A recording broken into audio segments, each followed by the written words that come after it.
Donc, si nous nous jugions nous-mêmes, nous ne serions pas jugés. Mais quand nous sommes jugés, nous sommes châtiés par le Seigneur afin que nous ne soyons pas condamnés avec le monde. Voici encore la notion de tu peux être jugé, frappé et même tué par l'Éternel sans forcément être en train de partir en enfer. C'est juste un châtiment dans ta chair. Il te châtie dans ta chair pour que tu ne sois pas condamné. Et là maintenant, pas de jugement éternel. C'est un principe justement qu'il faut bien comprendre et qui va davantage éclairer la notion de jugement éternel et de jugement châtiment. C'est-à-dire quoi? Un autre synonyme de jugement éternel, c'est jugement de l'esprit. Et un autre synonyme de jugement châtiment, c'est jugement de la chair. Et donc, il y a dans ce moment-là où lorsqu'on pêche, si on est sauvé, Dieu va nous châtier dans notre chair pour que notre esprit vive. 1 Corinthiens 5, verset 5, l'apôtre Paul dit qu'un tel homme soit livré à Satan pour la destruction de la chair, afin que l'esprit soit sauvé au jour du Seigneur Jésus-Christ. Parlant donc de celui qui péchait tellement à Corinthiens, et Paul dit, je suis absent de corps mais présent d'esprit, et j'ai dit déjà qu'il faut qu'il soit livré à Satan pour qu'il soit détruit dans sa chair, mais qu'il ne vive par son esprit. Et c'est ce qu'on voit avec Israël, c'est que quand on dit Satan, ce sont Dieu a envoyé les peuples rebelles ennemis, comme Babylone, la Syrie, les peuples païens. Et c'est donc Satan en fait qui l'utilisait pour châtier le peuple d'Israël. Et c'est la même chose dans le Nouveau Testament. Paul dit qu'il soit livré à Satan.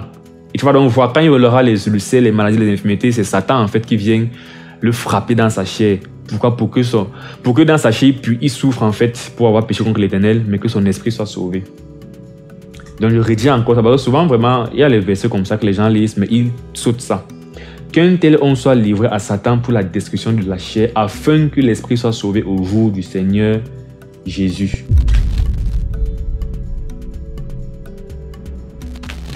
Maintenant, je vais prendre le temps pour vraiment éclaircir la part des choses, comment Dieu fait la part des choses dans ses châtiments. Pour dire que quoi? Dans l'Ancien Testament, on a vu Dieu faire des génocides en fait, c'est-à-dire qu'il décimait des populations entières. Et on a souvent tendance à se dire que waouh, avant on partait en enfer facilement et Dieu tuait les milliers de personnes qui partaient en enfer. Maintenant, c'est un peu le cas. Non, parce qu'une fois de plus, Dieu peut tuer 10 000 personnes parce que 10 000 personnes ont péché. Il y a eu l'idolâtrie, il tue peut-être 10 000 personnes dans le peuple. Mais concernant l'enfer, c'est par rapport à si ces personnes-là ont eu la foi qui vont passer en enfer. Donc il peut tuer 10 000 personnes. Parmi les 10 000 personnes, 3 000 vont plutôt au ciel en fin de compte et 7 000 seulement vont en enfer. Donc il aura cherché d'abord les 10 000 dans leur chair, mais par rapport à leur vie éternelle, il va considérer qui avait individuellement vraiment la foi en lui.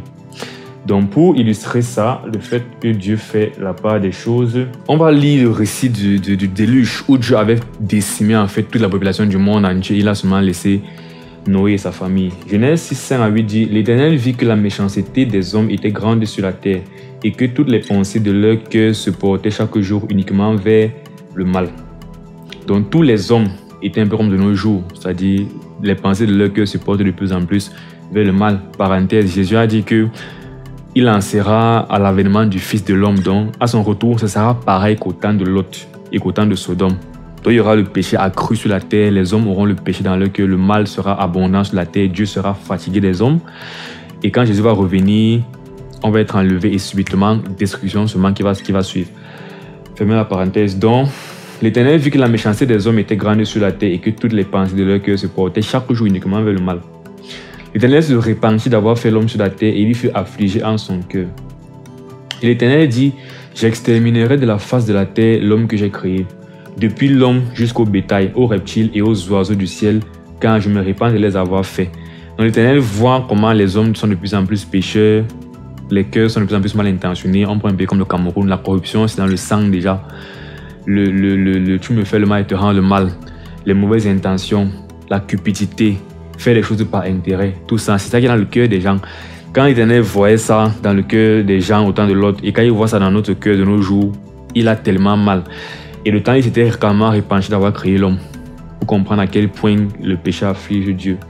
Et on a besoin de prendre conscience de ça et de se repentir, et vraiment de pleurer que le Seigneur nous donne son Saint-Esprit, pour que voilà, on soit déjà sauvés, et puis que le temps qu'on a encore vécu sur terre, on ne l'énerve pas. On vive vraiment de manière agréable à lui. Donc, il s'est repenti d'avoir fait l'homme sur la terre, il fut affligé. Voilà, il a dit qu'il va exterminer l'homme car il s'est repenti d'avoir fait l'homme. Et puis on dit, mais Noé trouva grâce aux yeux de l'Éternel. On a donc Noé qui a été sauvé, lui et sa famille, 8 personnes, et tout le reste a été tué. Maintenant, est-ce qu'on va donc dire que tout le reste va partir systématiquement en enfer? Et c'est en ça que je dis que l'Éternel fait dans la part des choses. Parce que pour partir en enfer, la question sera toujours, as-tu eu la foi en Jésus-Christ ou pas? As-tu cru en Jésus-Christ ou pas? Et là, les gens se demandent, mais au temps de Noé, Jésus n'était pas encore là. Comment est-ce qu'ils vont faire pour pouvoir croire en Jésus-Christ ou pas?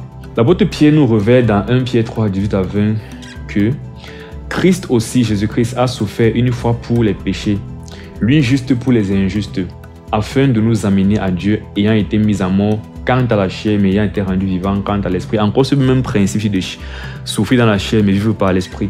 Et donc Jésus a été rendu mort quant à la chair, mais son esprit était toujours vivant. Et il dit esprit dans lequel il est aussi allé prêcher aux esprits en prison. Donc Jésus, quand il est mort, dans son esprit, pendant les 3 jours où il était mort là, on dit qu'il allait prêcher aux esprits en prison. Mais on parle de qui? On dit qui autrefois avait été incrédule, lorsque la patience de Dieu se prolongeait au jour de qui? Noé. Pendant la construction de l'arche, dans laquelle un petit nombre de personnes, c'est-à-dire 8, furent sauvées à travers l'eau. Donc, on a lu l'histoire de Noé où Dieu a détruit, décimé le monde entier, il a décimé toute la population. Mais on nous fait donc comprendre que Jésus-Christ, près de 2000 ans, ou je sais pas, 2000 ou 4000 ans plus tard, est en fait allé prêcher à ces esprits. Le but étant que quoi, dans leur chair, ils ont fait le mal, ils étaient hautains et tout le mal qu'on peut imaginer en termes d'œuvre, et ils ne connaissaient même pas forcément Dieu, ce qui fait donc que Dieu les a punis d'abord par rapport à leurs œuvres. Maintenant, quand Jésus est allé prêcher, n'est-ce pas, c'est pour leur donner une chance en fait de croire. Rien ne dit qu'ils ont tous cru. Parmi ceux-là, probablement certains ont cru, d'autres n'ont pas cru. C'est en fin de compte ceux qui n'auront pas cru là, qui vont ressusciter à la fin des temps d'Apocalypse 20 et qui vont être envoyés définitivement dans le lac de feu, en enfer.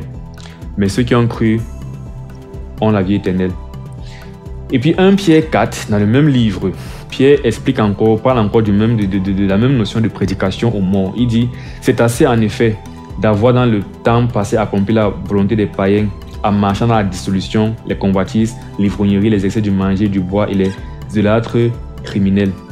Là, il parle aux chrétiens que vous avez trop fait le mal, non, vous n'êtes pas fatigué, ne marchez plus comme ça maintenant.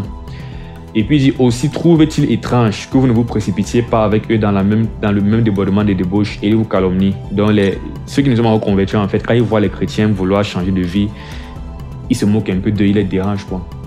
Et puis Pierre dit, ces gens qui calomnient les chrétiens, n'est-ce pas, qui essaient de nettoyer leur vie et tout, il dit, ils rendront compte à celui qui est prêt à juger les vivants et les morts. Qui va juger les vivants et les morts? Dieu, mais spécifiquement Jésus, parce que Jean a dit que quoi? Dieu a remis le jugement à Jésus-Christ. Et puis il dit, car l'évangile a été aussi annoncé aux morts, afin que, après avoir été jugés comme les hommes quant à la chair, ils vivent selon Dieu quant à l'esprit. Même notion. Donc ceux qui n'ont pas eu l'opportunité de connaître l'Éternel, quand l'Éternel s'est révélé seulement à certaines personnes, comme le temps là, il s'est exactement révélé à Noé par exemple, au temps d'Abraham, où il s'est révélé à Abraham et à bref, au temps d'Israël, tout un peuple connaissait l'Éternel. Ceux qui n'ont pas eu l'opportunité en fait de connaître l'Éternel ont été châtiés parce qu'ils étaient peut-être idolâtres, ils avaient les Baals, les Astartés, les Molochs, ils faisaient passer leurs enfants au feu, toutes les abominations qu'ils faisaient là. Mais en fin de compte, pour leur âme, pour leur esprit, ils ont été châtiés dans la chair, ils sont morts, mais pour leur esprit maintenant, ils ont eu une opportunité. L'évangile a été prêché aux morts. Et c'est en ça donc que je dis que l'Éternel fait la part des choses. Et nous devons faire la part des choses concernant les différents types de jugements. Le jugement éternel, le jugement dans la chair.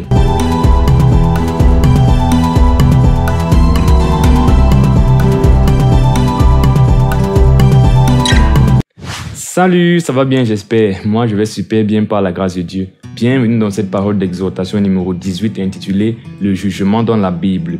Le but de cette parole d'exhortation est de faire comprendre pleinement la notion de jugement biblique. Comme on dit en anglais, on ne va laisser aucune pierre intournée.